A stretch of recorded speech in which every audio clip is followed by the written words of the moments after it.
एक गांव में एक पेड़ के नीचे बहुत सी चींटी एक सुरंग बनाकर रहती थी। उनकी रानी चींटी बहुत शान से रहती थी। बाकी सब चींटियां उसका बहुत ध्यान रखती थीं। वे उसके लिए खाना लाती थी। एक दिन रानी चींटी अपनी सुरंग के बाहर घूम रही थी। तभी उसने देखा एक छोटा बच्चा सिर पर टोपी लगाए घूम रहा है। रानी चींटी ने कहा, तुम सभी चींटियां सुन लो, मुझे एक सुंदर सी टोपी चाहिए। गांव के दर्जी के पास जाओ और पूछ कर आओ क्या वो मेरे लिए टोपी बना देगा। कुछ चींटियां दर्जी के पास पूछने जाती हैं। दर्जी कहता है, बना दूंगा, लेकिन अपनी रानी चींटी के सर का नाप लेकर आओ। चींटियां वापस आकर रानी चींटी को सारी बात बताती हैं।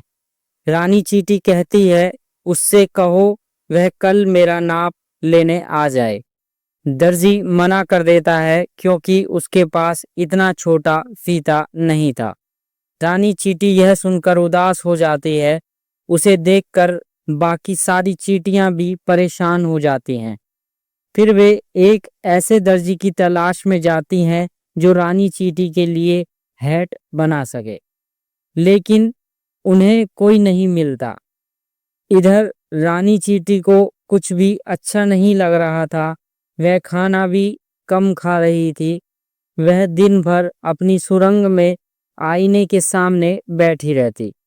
रानी चींटी ने कहा, काश कोई मेरे लिए सुंदर सी टोपी बना देता। वहीं पास में दूसरे बिल में एक चूहा रहता था। वह रानी चींटी की बात सुन लेता है। चूहा उसके पास आता है।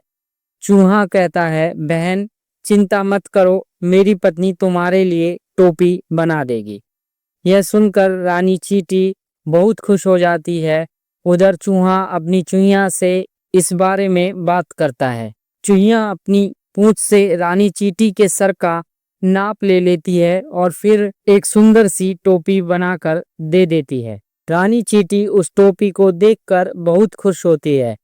उसे देखकर सभी चींटियां खुश हो जाते हैं।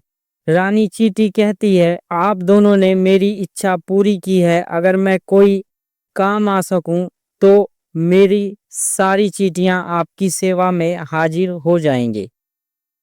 चूहा कहता है, नहीं बहन, हमने ये सब अपनी मर्जी से किया है।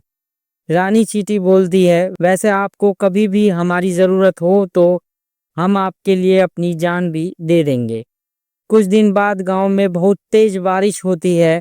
चूहा, चूहिया और सारी चींटियां पेड़ के ऊपर चढ़ जाती हैं। तभी एक हाथी बारिश में नहाता हुआ वहां से गुजर रहा था। चूहा उसे देखकर हंसने लगा। उस हाथी को लगा ये मेरा मजाक उड़ा रहा है। उसने पेड़ में जोरदार टक्कर मारी जिससे चूहा और चूहिया नीचे गिर गए। दूर से चींटियां ये सब देख रही थे।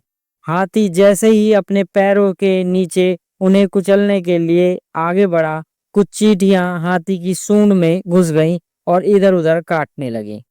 हाथी सब भूलकर सूंड को इधर उधर हिलाने लगा।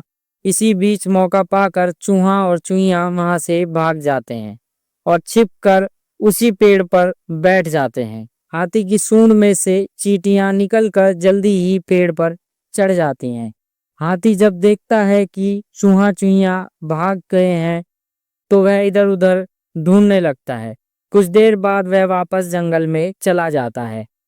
चूहा कहता है, आपका बहुत बहुत धन्यवाद। अगर आप हमारी मदद नहीं करते तो हम दोनों आज मर चुके होते। रानी चींटी कहती है, आपने भी तो मेरे लिए बहुत कुछ किया है। इस तरह चूहा, चूहिया और चींटियां मिलकर रहने लगती हैं।